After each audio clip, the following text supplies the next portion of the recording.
Hello po! Kamusta kayong lahat? Andito na naman ako.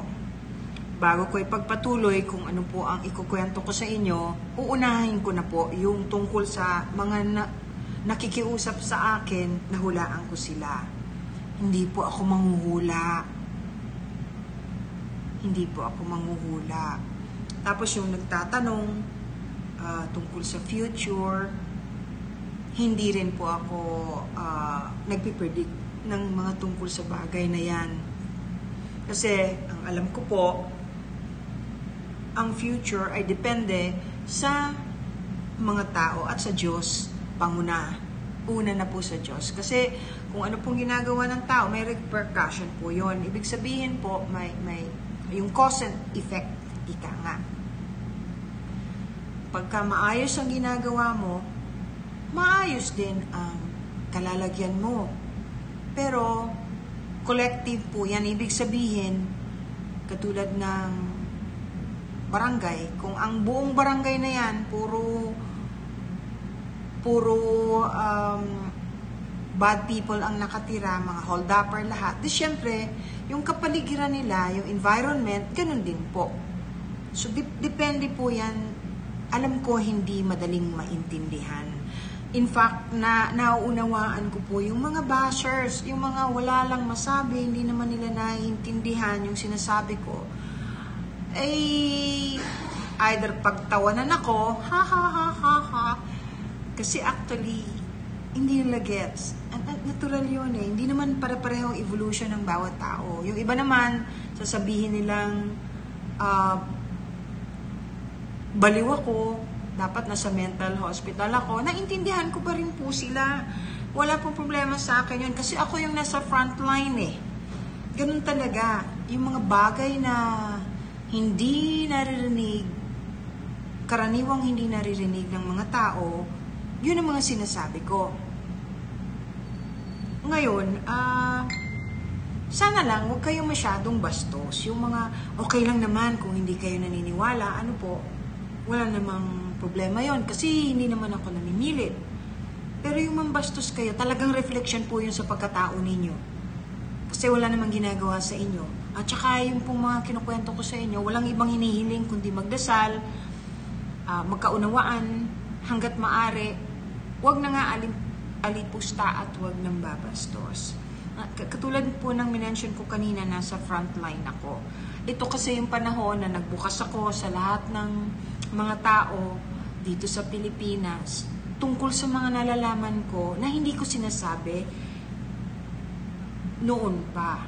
Kasi nga po, pagka nasa posisyon ko kayo, ang hirap talaga kang paniwalaan. Pero ngayon po, the curtain is lifted, marami na pong nakakaintindi, marami na pong spiritually awakened at gustong malaman yung mga bagay-bagay na nararamdaman din nila o nakikita nila na hindi pangkaraniwan at wala silang makausap. Ito po ang plataforma na pwede silang magtanong.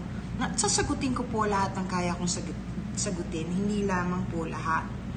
Yung iba nga po, kung ano-anong sinasabi, hindi naman nila po alam niyo ba, alam ba nila ng mga bashers kung anong scientifically proven po, karamihan na sinasabi ko. Physicist mismo ang nagsasabi tungkol sa mga bagay na ikinukwento ko. Ang physicist po, ang mga sinasabi nila, normally may data. Hindi po yan basta-basta magsasabi ng kahit na anong bagay na walang data, walang katunayan. For those who doesn't know what a physicist is, or bigyan ko na lang kayo ng example, doon po sa hindi masyadong nakakaalam, si Albert Einstein po ay isang physicist. Siguro naman po, alam niyo kung sino si Albert Einstein, ano? Sikat po siya sa lahat ng mga tao, lalo na pagka kahit paano nakapag-aral. Ano po? Pwede niyo namang i-google kung sino siya. Yung mga, kung ano-ano sinasabi tungkol dun sa Agartha, hindi, mahirap talagang intindihin. kung wala kang masyadong background at wala kang intensyong intindihin o pag-aralan. Depende po kasi yan sa soul evolution mo. Depende rin sa antas ng kaluluwa mo at kaisipan mo. Most people, ang karamihan pong nakakaunawa tungkol dito ay yung papanik na rin sa taas. Pero napakarami na po na spiritually awakened nga po. Nakakatuwa. Ang dami na. Mas lamang na po yung nakakaintindi at gustong maintindihan ang mga bagay na tungkol dito. Yung tungkol po sa Agartha, marami pong aliens doon. Pero marami pong, ang karamihan doon ay ordinary human beings, but highly evil. Kumbaga, marami na po silang natutunan, marami na silang alam, at saka mahaba po ang lifespan. Kasi alam na nila kung ano ang dapat. Yung pinagpipilitan po ng iba, ba't di ka kumuha ng video, hindi naman kailangan ng internet, bawal po yun eh. Tsaka hindi talaga tatalab. Wala naman po ako manakaw. Kasi hindi naman po ako matagal nakikipag-usap sila sa akin. I think they're also aware na pagka may intention kang gumawa ng ganun, para lang magkaroon ng ebidensya, bigla kang ilalabas. Ngayon, yung tungkol po sa mga unidentified flying objects, yung mga may questions about the cosmos, meron po ako maaaring isagot sa inyo, pero hindi po ganun kalawak. Ang alam ko lang po, matagal na pong merong mga aliens dito sa mundo, kahit dito sa Pilipinas, pero sa buong mundo. The military knows about it, especially in different countries like US. They're so open about it already. Pinag-uusapan na nga po yan sa Kongreso.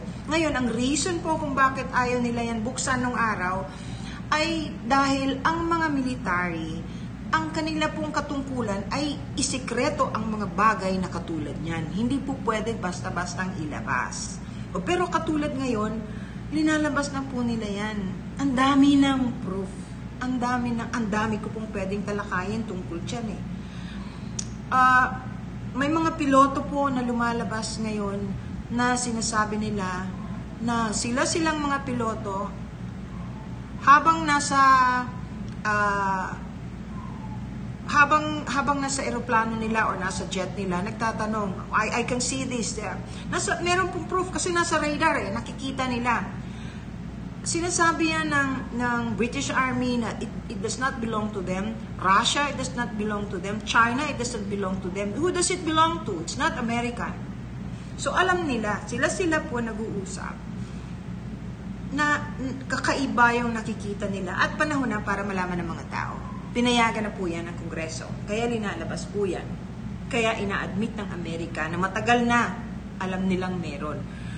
Yan pong mga aliens na yan, hindi lahat mabuti. Marami rin pong masama. Tulad din nating mga Pilipino, tulad din ng mga tao sa buong bansa at sa ibang bansa. Hindi lahat mabubuti. Pasukan pa natin ng mga evil entities na wala nang ginawa dahil sa panahon ngayon, kundi tuksohin ng mga kabataan natin, kaya puro barumbado karamihan. Hindi naman lahat. Ano po? Kung ako sa inyo, wala naman pong masama na hinihiling sa atin. Uulitin ko po, yun pa rin. Para maiwasan ang gulo na maraming mamatay, para maiwasan ang gera, umayos lang po tayo. Madalas, hinihiling nila, magdasal tayo at magkaintindihan kasi walang bagay na hindi maaring pag-usapan. Alam niyo po, wala akong dinadasal sa Panginoong Hesukristo at kay Ama na tulungan din ako kasi ang hirap ng messenger na katulad ko eh. Ako palagi yung nasa gitna eh. At tinatawag akong baliw. Sino ba ang baliw? Alam niyo ba na mas minus pogi points para sa akin ang magsalita ng tungkol sa mga bagay na ganito? Tahimik po ang buhay ko, hindi naman ako nagugutom eh. Bakit ko hahangarin na mabash? Katungkulan ko po eh. Pinangako ko po kay Jesus eh.